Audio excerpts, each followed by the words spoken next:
पाकिस्तान, तू भी पाकिस्तान है, मैं भी पाकिस्तान हूँ, तू भी पाकिस्तान है। बिस्मिल्लाह, बिस्मिल्लाहिर्रहमानिर्रहीम। इय्याक नअबुदु व इय्याक नस्तईन। पेशावर, आपको याद है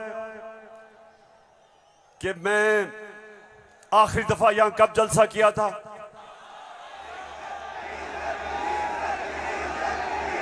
जब एक बैरूनी साजिश के तहत हमारी हुकूमत को गिराया गया, तो पहला जलसा मैंने उसके बाद अपने पेशावर की आवाम के पास आके किया। और माशाअल्लाह पेशावर, जब भी मैं आपको कॉल देता हूं, कभी आपने मुझे मायूस नहीं किया। बहुत बहुत शुक्रिया। अच्छा पेशावर, आज मैंने बात तो आपसे करनी थी सैलाब की। कल मैं सखर गया और मैं आपको यकीन दिलाता हूं कि अल्लाह ने हमारे पाकिस्तानियों को, खास तौर पे सिंध, बलूचिस्तान, डीजी खान, राजनपुर, डीआई खान, टांक और यहां ऊपर स्वात, गिलगित बल्तिस्तान, अल्लाह ने हमें बड़े इम्तिहान में डाला है। और सिंध में खास तौर पे मैं बात तो सिंध की करना चाहता था कि बहुत हमारे सिंध के पाकिस्तानी बड़ी मुश्किलों में हैं। लेकिन मैं आज बात करना चाहता हूं, जिस तरह का प्रोपेगेंडा चल रहा है, और खास तौर पे कल एक बड़ा मुनज़्ज़म प्रोपेगेंडा चला है, तो मैं उसके ऊपर पहले बात करूंगा और फिर आपसे पेशावर मजीद बातें होंगी। सबसे पहली चीज, मेरे पाकिस्तानियों, हम सबको एक चीज समझनी चाहिए कि कोई कौम, पेशावर मेरी कोशिश ये है कि मेरा ये सारे जो नौजवान यहां खड़े हैं, मैं आपकी तरबियत भी करूं, आप में सियासी शऊर पैदा करूं, आपको समझाऊं कि हकीकी आजादी क्या है, आपको समझाऊं कि ला इलाहा इल्लल्लाह ये कैसे एक इंसान को आजाद करता है। कैसे जब अल्लाह से आप दावा करते हैं कि अल्लाह तेरा सिवा कोई खुदा नहीं, तो आप अपनी वो जंजीरें तोड़ते हैं जो इंसान को जमीन पे रखता है, इंसान की परवाज रोकता है। ये जंजीरें परवाज रोकती हैं इंसान की, उसकी अजमत की। और मेरे नबी सल्लल्लाहु अलैहि वसल्लम ने मदीना में ला इलाहा इल्लल्लाह से इंसानों को आजाद कर दिया। छोटे इंसान बड़े इंसान बन गए। वो अरब जिनकी कोई हैसियत नहीं थी, चंद सालों में, पेशावर, चंद सालों में दुनिया की इमामत की उन्होंने। ये तारीख का हिस्सा है। और मेरी भी कोशिश है कि मैं अपनी कौम की जो जंजीरें बंधी हुई हैं जमीन से, जो हम ऊपर परवाज नहीं कर पा रहे हैं, मेरी भी कोशिश ये है कि मैं अपने नबी सल्लल्लाहु अलैहि वसल्लम की सुन्नत पे चलते हुए अपनी कौम को जगाऊं और कौम को आजाद करूं, ताकि ये जंजीरें टूटे और मेरी कौम ऊपर परवाज करे। तो सबसे पहले ये जो प्रोपेगेंडा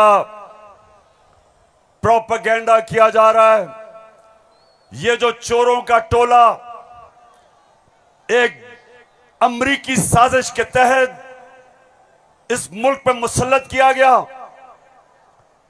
ये जो साजिशी टोला, ये जो इस मुल्क का 30 साल से खून चूस रहा था, आज हमारे ऊपर बिठाया गया हमारी बेहतरी के लिए नहीं, इस कौम को नीचा बनाने के लिए, कमजोर करने के लिए। और इसलिए मैं आपके पास आया हूं, दूसरी दफा आया हूं कि पेशावर मैंने इंशाअल्लाह आपको अपनी हकीकी आजादी की तहरीक में शामिल करके पाकिस्तान को एक अज़ीम कौम बनाना है। जो इल्लामा इकबाल की ख्वाब थी, वो कौम जो कि इंशाअल्लाह वर्ल्ड लीडर्स बनाएगी, जो खुशहाल होगी, जिधर हरे पासपोर्ट की दुनिया इज्जत करेगी, जिधर जब और इंशाअल्लाह एक दिन आएगा जब हमारे पाकिस्तानी पाकिस्तान से बाहर जाएंगे तो दुनिया कहेगी कि वो देखो पाकिस्तानी आ रहा है।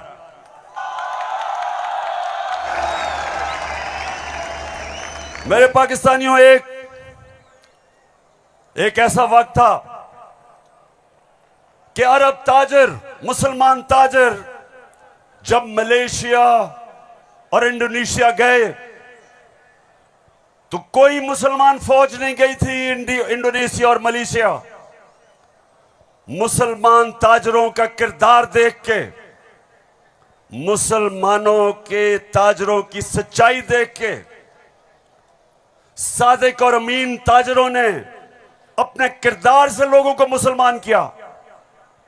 याद रखें, मुसलमानों ने फतह नहीं किया था मलेशिया और इंडोनेशिया, मुसलमानों का कैरेक्टर था जिसने फतह किया था। मैं वो चाहता हूं कि वो हमारे पाकिस्तानी बने कि जब आप दुनिया में जाएं तो लोग आपकी इज्जत करें, आपके पासपोर्ट की इज्जत करें। और वो कभी नहीं होगा जब तक आपके ऊपर ये चोर बैठे हुए हैं।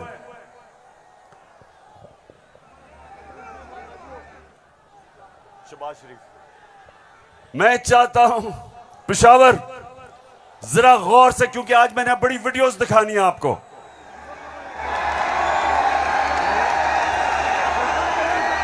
आज आप ये जलसा पूरी तरह आपकी तरबियत भी होगी और आप एंजॉय भी करेंगे। तो मैं जो आपको कह रहा था, फिर से मैं जो आपको कह रहा था कि मैं चाहता हूं कि मेरी कौम एक खुददार, गैरतमंद कौम हो, क्योंकि ला इलाहा इल्लल्लाह इंसान को गैरत देता है। जो ला इलाहा इल्लल्लाह दिल में जिसके चले जाता है वो किसी झूठे खुदा के सामने नहीं झुकता।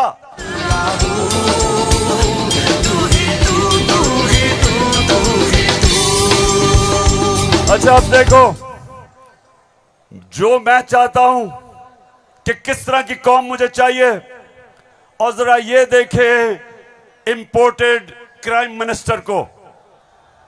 मैं सऊदी अरब से होके आया हूं, मैं यूएई के होके, अभी मैं तुर्की होके आया हूं, और मैंने उन भाइयों को कहा कि आप हमारे बड़े अजीम भाई हैं, हमेशा आपने हमारी मदद की। और मैंने यही कहा, जब मैं आया हूं तो आप समझेंगे शायद ये मांगने के, शायद ये मांगने आया है, मैं मांगने नहीं आया। मैं आया हूं तो आप समझेंगे शायद ये मांगने के, शायद ये मांगने आया है, मैं मांगने नहीं आया, लेकिन मजबूरी है। जिस तरह माजी में 75 साल में आपने हमारा हाथ बटाया है, कुछ अर्सा आप हाथ बटा। मैंने कहा मैं वादा करता हूं कि इंशाअल्लाह हम पूरी कौम, हम मिलकर दिन रात मेहनत करेंगे, पसीना कराएंगे, अपने पांव पे खड़े होंगे। क्यों पेशावर, सुन लिया? ऐसे आदमी को आप अपना प्राइम मिनिस्टर मानते हो?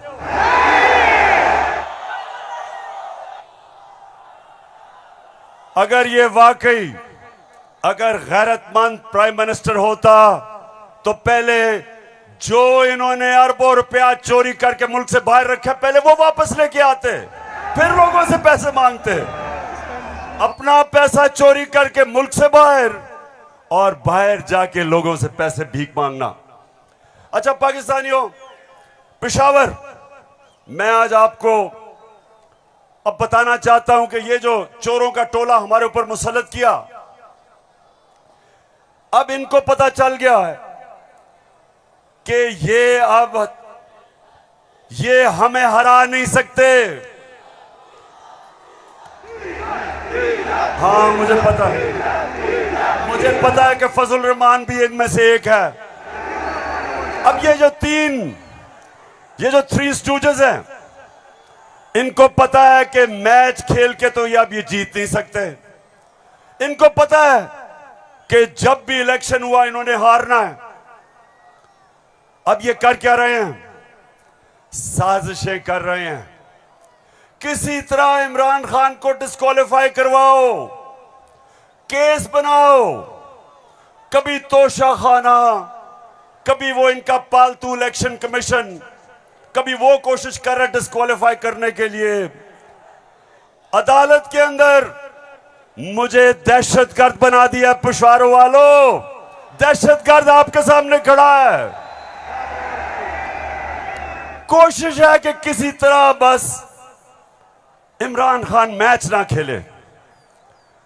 ये वैसे ही है, जब हम छोटे थे क्रिकेट खेलते थे तो जब एक टीम हारने लगती थी वो विकेट उठा के ले जाती थी। अब ये यही कर रहे हैं। मैच खेल नहीं सकते, किसी ना किसी तरह बस इमरान खान को बाहर निकालो टीम से।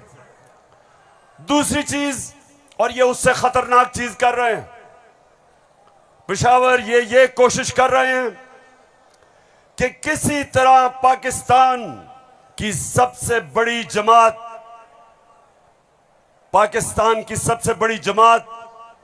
इसको किसी तरह पाकिस्तान की फौज से लड़ाया जाए। ये इनकी दूसरी कोशिश है।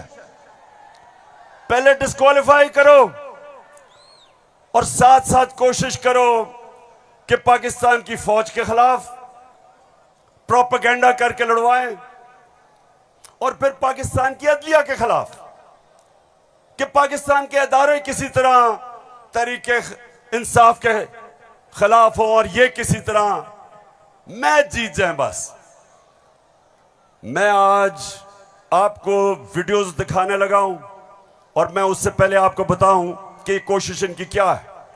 जो कुछ मैं कहता हूं, इनका प्रोपेगेंडा सेल बैठा हुआ है, वो हर चीज को मोड़ के कोशिश करता है कि या किसी तरह अदालत मेरे खिलाफ हो या किसी तरह फौज मेरे खिलाफ हो। अब मैंने क्या कहा था? मैंने अभी चंद रोज पहले क्या कहा, परसों मैंने क्या कहा? मैंने ये कहा कि फौज का जो आर्मी चीफ होता है उसको मेरिट पे सिलेक्शन होनी चाहिए।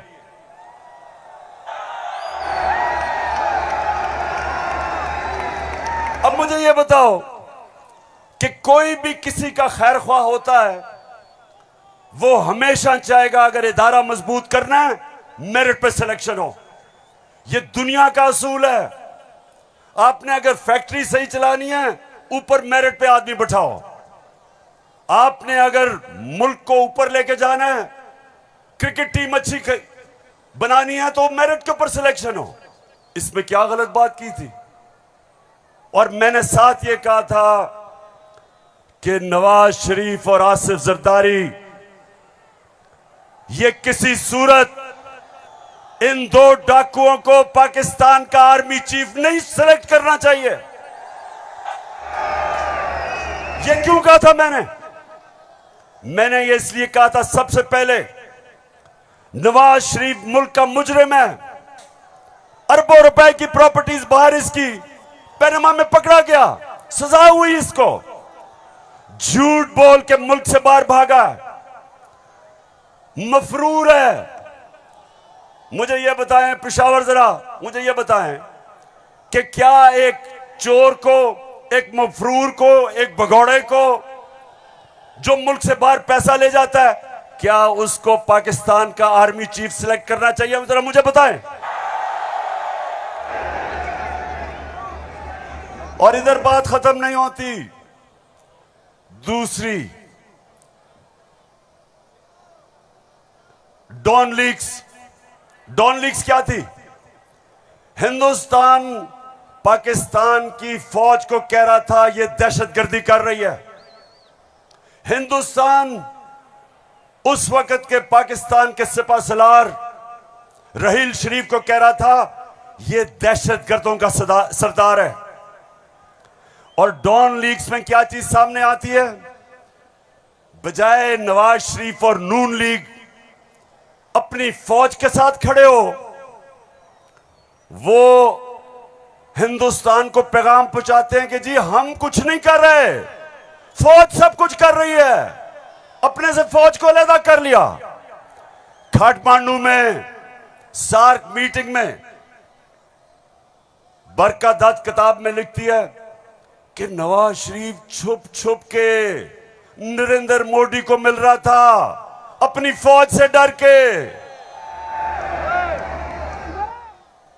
और दूसरी तरफ आसिफ जरदारी वो अमेरिकनों को कहता है, अपने अमेरिका में पाकिस्तान का एम्बेसडर हुसैन हक्कानी वो जाके अमेरिकनों को एडमिरल मलन को कहता है कि जनाब गवर्नमेंट को और जरदारी की गवर्नमेंट को पाकिस्तान की फौज से बचा लो।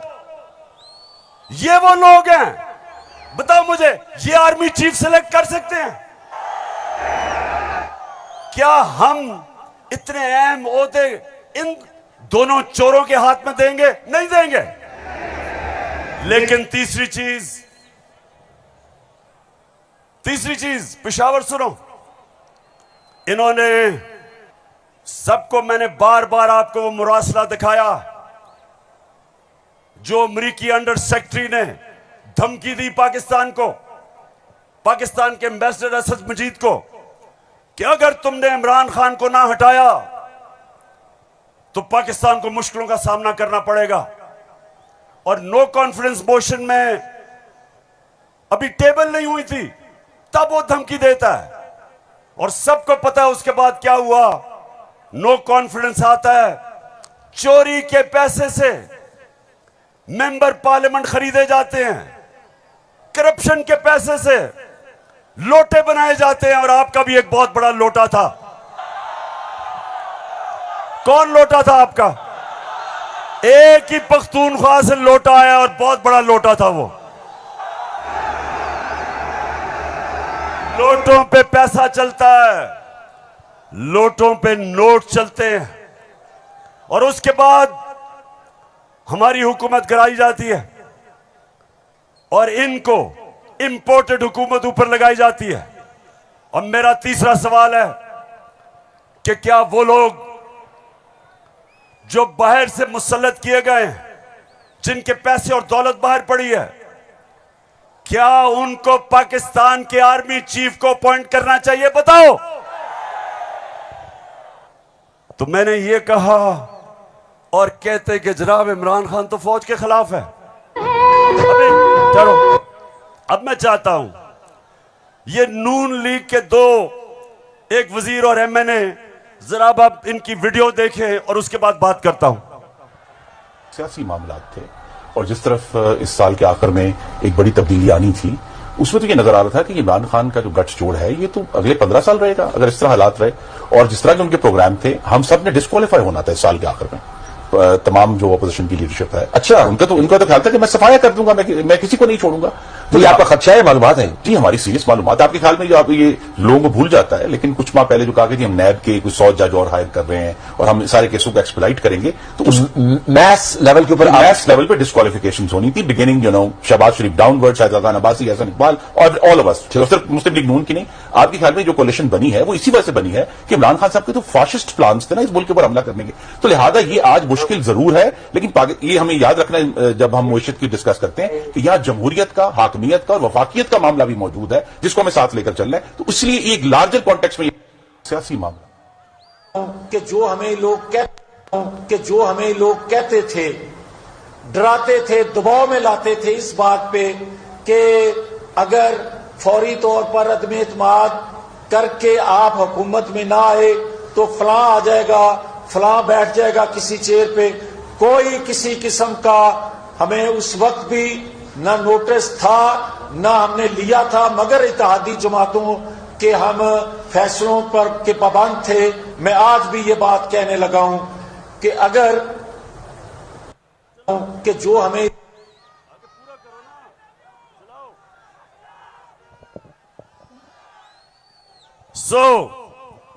इसलिए ये हुकूमत हमारी गिराना चाहते थे कि इमरान खान एहतसाब ना कर दे। डर ये था कि अगर इमरान खान रह गया तो ये जेल में चले जाएंगे, क्योंकि इन्होंने जो चोरी किया वो पकड़ी जाएगी। मतलब ये कि ये इसलिए गिराना चाहते थे, महंगाई वजह नहीं थी, माइशत वजह नहीं थी, वजह सिर्फ एक थी कि इन्होंने एनआरओ लेना था और 1100 अरब रुपया अपना माफ करवाया। अब मैं ये चाहता हूं कि ये जो नून लीग प्रोपेगेंडा कर रही है कि इमरान खान फौज के खिलाफ है, जरा सुने कि इनके लीडर्स ने फौज के खिलाफ क्या बातें की। और मैं चाहता हूं मीडिया इसको दिखाए ताकि पता चले कि ये जो लोग आज इक्तदार में बैठे हैं और ये हर रोज प्रोपेगेंडा कि किसी तरह तहरीक इंसाफ और फौज की लड़ाई हो जाए, जरा ये सुने कि इन्होंने फौज के मुताल्लिक क्या बातें की थी। जनरल कमर जावेद बाजवा साहब, आपने हमारी अच्छी भली चलती हुकूमत को रुखसत करवाया, जजों से जोर जबरदस्ती से फैसले आपने लिखवाए। फौज के जवानों और अफसरों के नाम जब आप किसी फर्द वाहिद या मफाद प्रस्त टोले के लिए आइन तोड़ने के मुर्तकिब होते हैं, वहाँ आप खुद अपनी कौम को, अपने मुल्क और अपने लोगों को आइन शिकनों के रहमो करम पर छोड़ रहे होते हैं। हाँ, नवाज शरीफ ने ये जरूर किया कि उसने किरदारों और इदारों के दरमियान एक वाज़े लकीर खींच दी है। एक या दो अफराद इदारा नहीं हुआ करते, एक या दो अफराद इदारों की बदनामी का बायस बना करते हैं।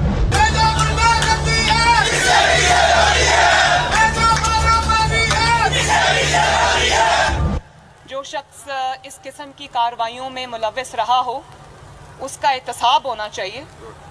उसको बल्कि इतने बड़ी उनकी ग्लेयरिंग चीज़ें शायद 73 साल की तारीख में कभी नहीं मिलती, तो अब तो उनका एहतसाब होना चाहिए। ये इस किस्म के शख्स को कोई और ओहदा दे देना, और वो भी इतना इम्पोर्टेंट ओहदा देना, ये मैं समझती हूँ कि ये कौम के मुंह पे तमाचा है, आइन और कानून की हुकूमत के मुंह पे तमाचा है। तुम हमें सियासत बतलाते हो, अपने हुदूद में रहो, इसराइल की नौकरी न किया करो, इसराइल के वजीफों पे पलने वाले जर्नलों अपने हुदूद में रहो। बड़े रैंकों वालों से भी अपने आप को मुहतरम समझता हूँ, और अगर बिगड़ोगे तो फिर अगर हम बिगड़ गए तो अफगानिस्तान में अमेरिका का क्या हश्र हुआ, खुदा की कसम यहाँ तुम्हारा वही हश्र। तो हमारी किरदार कशी करना छोड़ दो। अगर हमने आपकी शुरू की तो पता नहीं पाकिस्तान बनने से आज तक कितने जनरलों की शुरू हो जाएगी। बेटी भाई वो अक्यूज्ड हैं, उनकी लिस्ट लेके जिस तरह हमने प्रेस कॉन्फ्रेंस की तो आपकी ईंट से ईंट बढ़ जाएगी। अभिनंदन की क्या बात करते हैं। चीफ ऑफ आर्मी स्टाफ तशरीफ लाए, पैर कांप रहे थे, पसीने माथे पे थे। सुन लिया पेशावर, मैं इसलिए ये बता रहा हूं कि ये वो लोग हैं जो हमें कह रहे हैं कि हम अपनी फौज के खिलाफ हैं। फौज भी मेरी, मुल्क भी मेरा।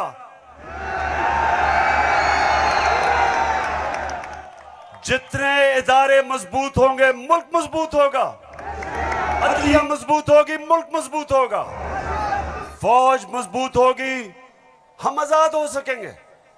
हम अपनी आजादी, हम किसी के सामने झुकेंगे नहीं, कोई मुल्क हमें फतह नहीं करेगा। जिस तरह सारी मुसलमान दुनिया में आज अजाब आया हुआ है, सोमालिया से लेके, लिबिया से लेके, सीरिया से लेके, सारी मुसलमान, अफगानिस्तान में क्या हुआ, यमन में, सारी मुसलमान दुनिया में किस तरह का अजाब आया, और हम वो पाकिस्तान है जो एक मजबूत फौज की वजह से बचे हुए हैं।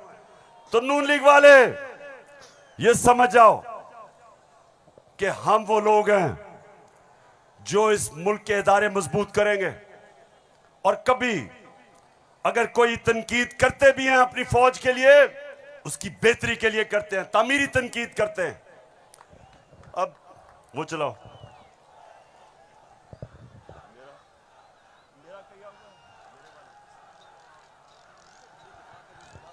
हाँ, ये बड़ा इंपॉर्टेंट है, मैं अपनी सारी कौम के सामने कहना चाहता हूं। देखिए, एक तो जो फौज का इदारा है, कभी इसके खिलाफ बात ना करें, क्योंकि फौज एक ऐसी चीज है जो अगर हमारी फौज ना होती तो ये मुल्क में नहीं रहना था। इमरान खान से ज्यादा इस मुल्क को जरूरत पाकिस्तानी फौज की है, और हमें हमेशा इस इदारे को इसकी मजबूती के लिए हमें बात करनी चाहिए। और हमारे जो दुश्मन है वो मुसलसल इसको अटैक करते हैं, बल्कि ये दोनों जो prime minister, ex prime minister और प्रेसिडेंट, वो जरदारी और नवाज शरीफ, इन दोनों ने अपनी फौज को अंडरमाइन करने की कोशिश की है। ये जब गवर्नमेंट में भी थे, इन्होंने अंडरमाइन किया उसको। इन्होंने गवर्नमेंट में रहते हुए वो डॉन लीग्स क्या थी, डॉन लीग्स वो हिंदुस्तान के साथ कह रहे थे कि जी हमारी फौज की वजह से हम दोस्ती नहीं हो रही। और जो मेमो गेट था वो क्या था, वो अमेरिकनों को कह रहा था जरदारी अपने हुसैन हक्कानी के जरिए। जी शुक्रिया। मैं इसलिए आपके सामने ये रख रहा हूं कि ये मैं आज से नहीं कह रहा, ये मैं हमेशा समझता हूं। और आज तो है ही 6 सितंबर। पेशावर, मुझे अभी भी 6 सितंबर याद है। मैं उस वक्त स्कूल में था और मुझे याद है जब के लाहौर के पास हिंदुस्तान की फौज आई और जो वहां जिस तरह की हमारे घरों में बमबारी की आवाज आ रही थी, तो मुझे तो बड़ी अच्छी तरह 6 सितंबर याद है। और मुझे यह भी याद है कि सारी कौम तब खड़ी थी अपनी फौज के साथ। अब दूसरी चीज, मैं ये चाहता हूं कि आप सब देखें कि जुडिशरी के खिलाफ ये नून लीग ने पाकिस्तान की अदलिया के खिलाफ क्या बातें की हैं, जरा ये जरूर देखें, फिर मैं आप अगली बात करता हूं। इस तरह बेंच फिक्सिंग भी एक जो इस पे भी फजल रहमान देख ले कितना गुस्सा चढ़ा हुआ है इसको। सारे फैसले एक ही जज करेगा, जैसे लगता है कि उसका जज नहीं है, उसकी पार्टी का रुकन हो। जब बेंच बना तब से लेकर आज तक के फैसले तक इंसाफ होता हुआ नजर नहीं आ रहा था। अपने एक शख्स की वजह से आज आइन की तशरीह को में फर्क डाला जा रहा है। अपनी मर्जी से आइन की तशरीह की जा रही है। फुल कोर्ट इसलिए नहीं बनाया गया कि अगर फुल कोर्ट बन जाती तो आज का फैसला मुख्तलिफ होता। मौजूदा बेंच है, उसमें जो मुअज़्ज़ज़ जज साहबान बैठे हैं, उन जज साहबान का हमारे मुतल्लिक़ जो उनके ख्यालात हैं उनसे भी कोई ना वाकिफ नहीं है, ना हम ना वाकिफ हैं। और उसके बाद हर वो केस जिसका फैसला हमारे खिलाफ आना हो, उस बेंच का जो है वो वही हिस्सा होते हैं। और अब तो ये बात पहले से जो है वो प्रिडिक्ट होने लगी है। जो सहाफ़ी वहाँ सुप्रीम कोर्ट की कार्रवाई को कवर करते हैं, तो वो पहले से जब बेंच बनता है या कोई केस जाता है तो वो पहले से बता देते हैं कि इसके ऊपर फलां बेंच बनेगा। अगर कुछ लोग गैर जानिबदार नहीं होंगे, अगर इसके सहूलतकार पीछे नहीं हटेंगे, तो हमें बता दें मुल्क कौन चलाएगा। सुप्रीम कोर्ट के जजेस ने पीछे बेंड करके अपने आप को कभी इधर कि नहीं, शायद उनको समझ नहीं आई, शायद उनके तक पैगाम नहीं पहुंचा, वगैरह वगैरह वगैरह करके इनको हाथ नहीं लगाया इनको। तो मतलब ये है कि इनको कौन सी दीवार पे लगाया। तो जिस तरह मैच फिक्सिंग एक जुर्म है, इस तरह बेंच फिक्सिंग भी एक जुर्म। जब बेल का फैसला होने वाला होता था, जेल में उस दिन खबर मिलती थी कि 3 हफ्तों के लिए बेंच डिसॉल्व हो गया, नया बेंच, या कोई जज छुट्टी पे चला गया, जाता नहीं था, भेजा जाता। काजी फाइज ईसा साहब के मामले में माई लॉर्डशिप से ये पूछना चाहते हैं कि वो आपके ब्रदर जज थे ना, आपने क्या किया? तो फिर हमारी बात नोट कर लो, हम हर उस अदालत का और उस जज का घेराव करेंगे जो तुम्हारे इस गंदे और घटिया एजेंडे को परवान चढ़ाने के लिए अपोजिशन के खिलाफ जो है इक़दाम करेगा। चीफ सेक्रेटरी साहब, आपको इस बात का जवाब देना पड़ेगा। आपने इधर ही रहना है, आपके बच्चों ने भी इधर ही रहना है। कमिश्नर लाहौर साहब, आपने भी इधर रहना है, आपने सर्विस भी करनी है। इसलिए आपको ये चाहिए था कि आप इस गैर कानूनी अमल के आगे दीवार बनते और इसे बजा लाने से इनकार करते। आला अदलिया के जजेस पार्टी बनकर अगर चीफ जस्टिस वो जबान इस्तेमाल करेंगे जो इमरान खान कंटेनर पे चढ़ के करता था, तो उस जबान का वही जवाब मिलेगा जो नवाज शरीफ के सियासी मुखालिफिन को किसी की तौहीन करने वाले, आप कौन होते हो किसी की तज़हीक करने वाले? ऐसे नाइंसाफी पर मबनी फैसले करोगे, बुग़्ज़ पर मबनी फैसले करोगे, इंतकाम वाले फैसले करोगे तो कौन इज्जत करेगा आपकी? फिर तौहीन अदालत लगा देते हो। 5 मेंबर बेंच ने सियासी पार्टी बना दिया पूरी अदलिया को और उसको मुस्लिम लीग नून के सामने लाके खड़ा कर दिया। क्या बताओ, मुल्क की सबसे बड़ी अदालत की इससे भी बड़ी तौहीन हो सकती है कोई? हम आपकी इज्जत करना चाहते हैं, आप भी तो अपनी इज्जत करवाओ। तो जस्टिस अजमत सईद साहब जो है उनको कौन नहीं जानता, पर्सनली जाती तौर पे असरअंदाज होकर उन्होंने JIT बनवाई, बदनाम जमाना JIT को आज तक व्हाट्सएप। मैं सिर्फ आपको ये थोड़ा सा सैंपल दिखा रहा हूं कि किस तरह का ये अपने पाकिस्तान की अदलिया के खिलाफ क्या जबान इस्तेमाल की गई है। और मैं अपना आपको बता दूं, आज से 26 साल पहले जब मैंने सियासत शुरू की तो उसको इंसाफ की तहरीक का, आजाद अदलिया के लिए सबसे पहले हम खड़े हुए।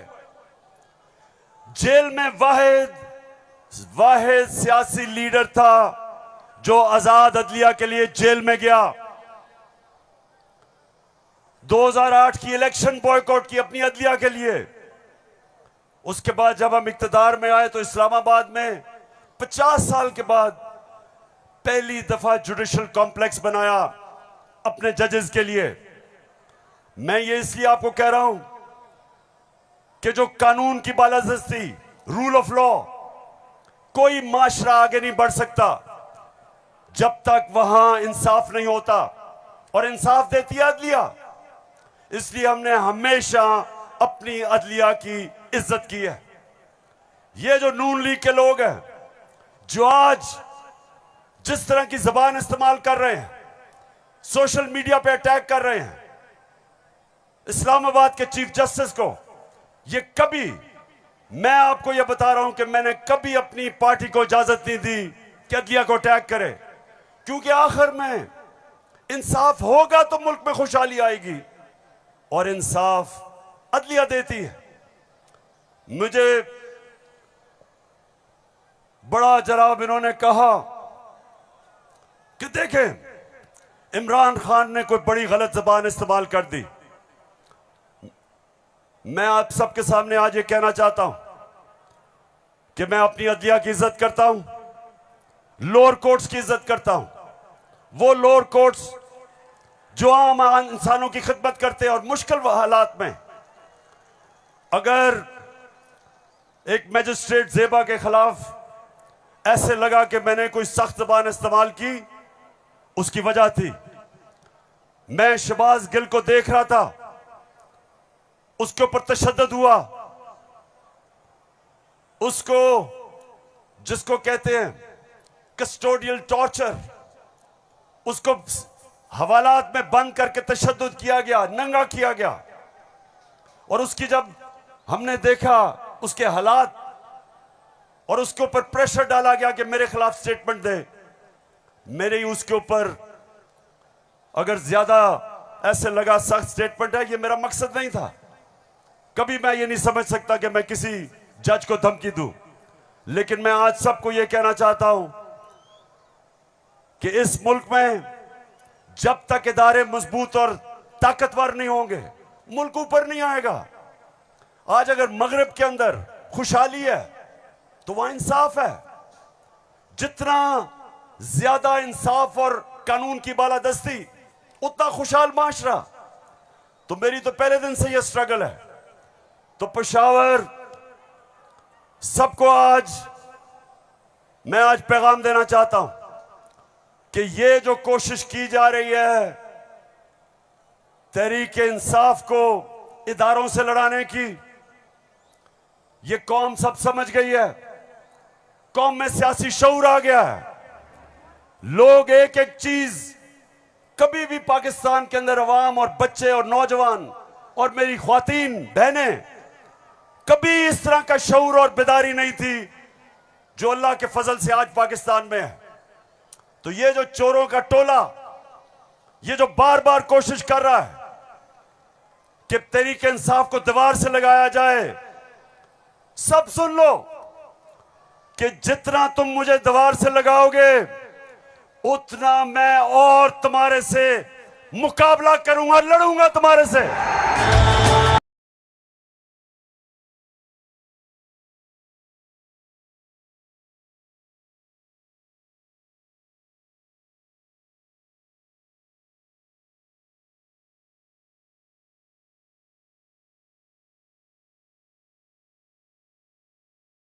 अपनी सारी कौम, सबका सारी कौम के पास जा रहा हूं। 7 महीने से मैं पब्लिक में हूं, हर शहर में जा रहा हूं, अपनी कौम को तैयार कर रहा हूं कि मेरे पाकिस्तानियों, जब मैं तुम्हें कॉल दूंगा तुमने निकलना है मेरे साथ। कहती है ये राहे अमल, आओ हम सब साथ चले, मुश्किल हो या आसानी हाथ में डाले हाथ चले। धड़कन है पंजाब मगर दिल अपना मैदान है।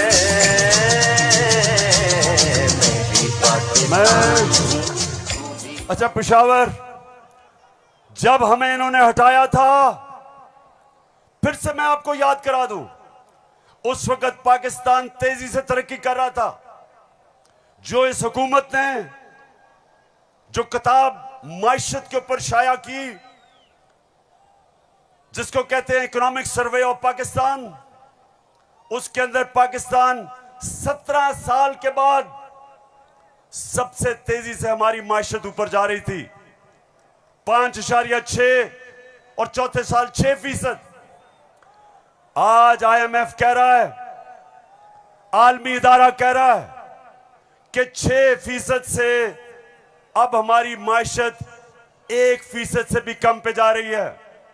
यानी माइशत सुकड़ रही है, बेरोजगारी बढ़ रही है, फैक्ट्रियां बंद हो रही हैं। किसान जिसने रिकॉर्ड पैदावार की थी, उसकी पैदावार नीचे जा रही है, क्योंकि बिजली और फजलुर रहमान की कीमत ऊपर चली गई है। ट्यूबवेल के लिए जो डीजल चाहिए वो महंगा हो गया। बिजली, अच्छा बिजली के बिल जिन जिन के पास आए हैं, जरा मुझे हाथ खड़े करके बताएं,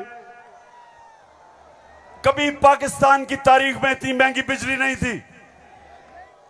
क्या हुआ कि 4 महीने में कौन सी क़यामत आ गई कि बिजली की कीमत 18 रुपए यूनिट से 36 रुपए यूनिट और टैक्सेस मिला के 50 रुपए यूनिट पे बिजली पहुंच गई है।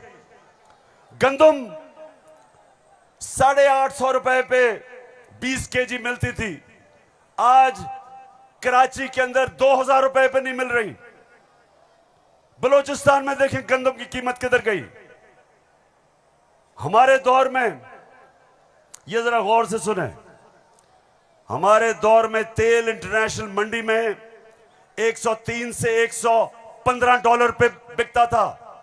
आज वो पहुंच गया 96 डॉलर पे।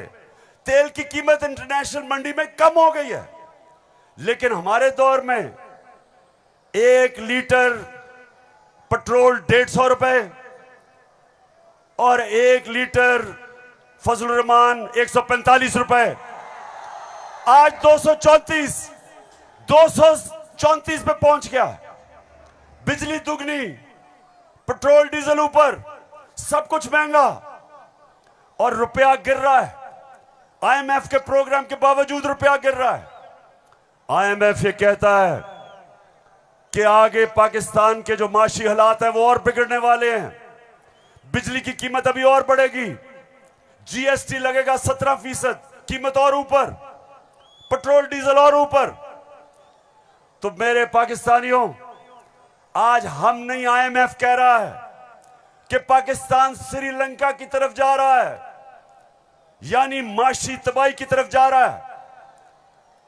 तो सवाल आज ये है कि वो कौन थे, वो कौन मुजरिम थे, कौन इस कौम के गद्दार थे जिन्होंने बैरूनी साजिश का हिस्सा बन के इस मुल्क में आपकी हुकूमत कराई और इन चोरों को लेके आए।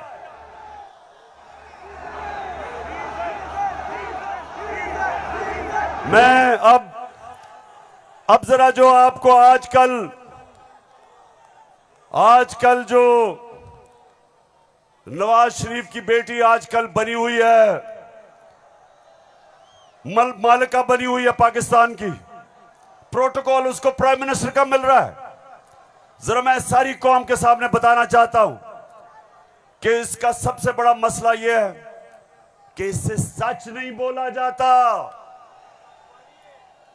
जरा ये आप फिल्म शो देखें,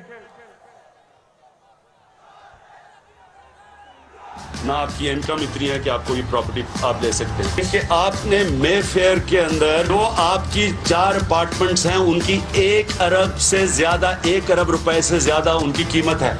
अब 4.5 अरब तक पहुंच गई है उनकी कीमत। आपने अपनी जो टैक्स में टोटल आमदनी बताई है 94 में 1.5 लाख रुपए है। मुझे ये बताएं कि आपने अरबों रुपए की मे फेयर में प्रॉपर्टी खरीदी कैसे?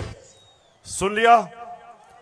ये आज से 10 साल पहले मैंने पूछा कि बताएं आपने आमदनी तो अपनी दिखाई नहीं, तो ये अरबों रुपए की बर्तानिया के सबसे महंगे शहर लंदन के सबसे महंगे इलाके में आपने अरबों रुपए की प्रॉपर्टी कैसे ली? तो जरा आप ये सुने, जवाब आता है। बात ये है कि जिन अरबों रुपए की मे फेयर की प्रॉपर्टीज की ये बात कर रहे हैं, ये तो पहले पता नहीं है। बताएं कौन सी प्रॉपर्टीज है, लाएं, दिखाएं, उसका कोई प्रूफ लाएं। सुन लिया? कहते किधर है ये प्रॉपर्टी, किसकी बात कर रहे हैं? अब ये जरा मरियम बीबी को भी सुन लो कि इस तरह मुझे लगा कि आप लोगों को बेवकूफ नहीं बना सकते। मेरी सेंट्रल लंदन में प्रॉपर्टीज तो दूर की बात है, मेरी पाकिस्तान में भी कोई प्रॉपर्टी नहीं है। मैं अपने वालिद के साथ है और मुझे समझ नहीं आई कि मेरी और मेरी वालदा की और बहन भाइयों की प्रॉपर्टीज ये कहाँ से निकाल के ले आए हैं। मेरे नाम पाकिस्तान में कोई प्रॉपर्टी नहीं है, ये तो इंग्लैंड की बात है। सुन लिया? सुन लिया पेशावर? सुन लिया आपने? मेरी बहनों, आपने सुन लिया कि लंदन तो छोड़े, मेरी पाकिस्तान में भी कोई प्रॉपर्टी नहीं है। मेरे तो बहुत बुरे हालात हैं। अब मरियम बीबी को नहीं पता था कि एक इंटरनेशनल इंकशाफ होता है, पैनामा पेपर्स। दुनिया में जो सीक्रेट डॉक्यूमेंट्स हैं वो लीक हो जाती हैं।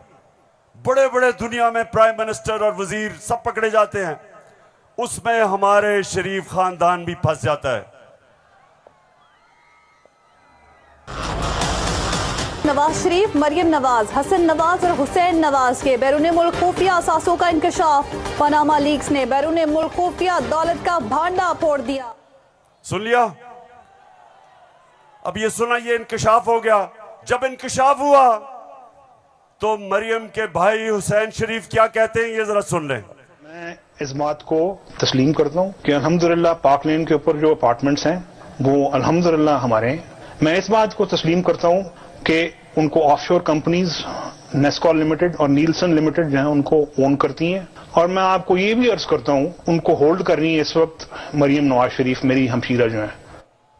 पेशावर सुन लिया कि छुपाई हुई थी प्रॉपर्टीज। एक हदीस है कि शैतान आप इंसान के गुनाह दुनिया में नशर कर देता है। वो दुनिया में नशर हो गए, उन्होंने कहा हमारी प्रॉपर्टीज नहीं, प्रॉपर्टी सामने आ गई। अब ये मैं आपको समझाने की कोशिश कर रहा हूं। असल में नवाज शरीफ की प्रॉपर्टी थी। मरियम बेचारी के पास किधर से पैसा आया? पैसा तो नवाज शरीफ का था। क्यों छुपा रहा था? क्योंकि आपके चोरी का पैसा था, अवाम से पैसा चोरी किया था। चोरी और करप्शन में क्या फर्क? चोरी होती है जो जेब कुतरा करता है, जो आपके घर में चोरी होती है, जो साइकिल चोरी होता है, मोटरसाइकिल, इंसान को नुकसान पहुंचता है। करप्शन, मुल्क का पैसा चोरी करने को करप्शन कहते हैं, और मुल्क तबाह होते हैं करप्शन से। जो पैसा आपकी तालीम पे, अस्पतालों पे, सड़कों पे, गुर्बत कम करने पे, जो पैसा वहां खर्च करना होता है इनकी जेबों में चला जाता है, मुल्क से बाहर चला जाता है। इसलिए कौम में गरीब इसलिए नहीं होती कि उनके पास वसाइल नहीं है, असासे नहीं है। कौमें गरीब तब होती हैं जब उनके अपने सरबराह मुल्क को पैसा चोरी करके बाहर ले जाते हैं। तो ये जो आज हमारे ऊपर मुसल्लत किए हुए हैं, सारी कौम तैयार हो जाए। मैं कभी इनको कबूल नहीं करूंगा, मैं कभी इनकी गुलामी कबूल नहीं करूंगा।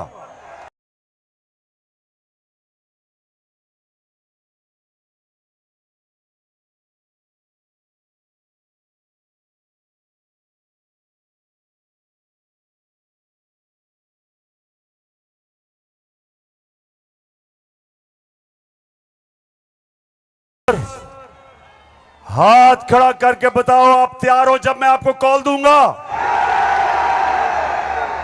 आपने सब तैयार होना है। जिस तरह मैं आपको कह रहा हूं, कहता रहा हूं, मैं हूं आपका कप्तान और आप मेरी टीम हो। और ये वर्ल्ड कप हमने पाकिस्तान की हकीकी आजादी के लिए जीतना है। एक अजीम मुल्क बनाना है पाकिस्तान को। हमेशा आजाद मुल्क ऊपर जाते हैं, गुलाम मुल्कों की परवाज नहीं होती।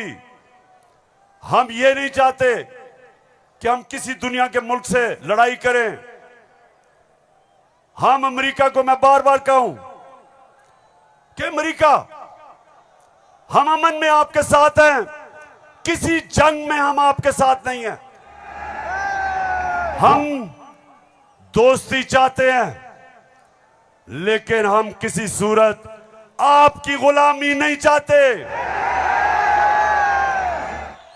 हम अपनी जमीन नहीं इस्तेमाल होने देना चाहते किसी और लड़ाई के अंदर।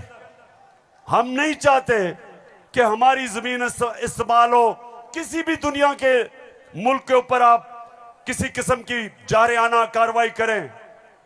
हम ये नहीं चाहते।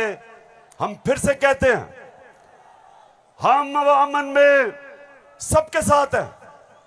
हम तो हिंदुस्तान से भी अच्छी दोस्ती करेंगे, लेकिन पहले कश्मीरियों को उनका हकूक दो, उनकी स्टेटहुड वापस करो। हम हिंदुस्तान से भी बातचीत कर लेते, लेकिन हम किसी सूरत अपनी आजादी के ऊपर सौदा कभी नहीं करेंगे। मेरे साथ हो पेशावर, साथ हो मेरे। तो फिर से जाते हुए आखिरी बात, आप सब ने तैयार रहना है। मैं आपको कॉल दूंगा इस्लामाबाद की, और वो कॉल होगी इस मुल्क को इन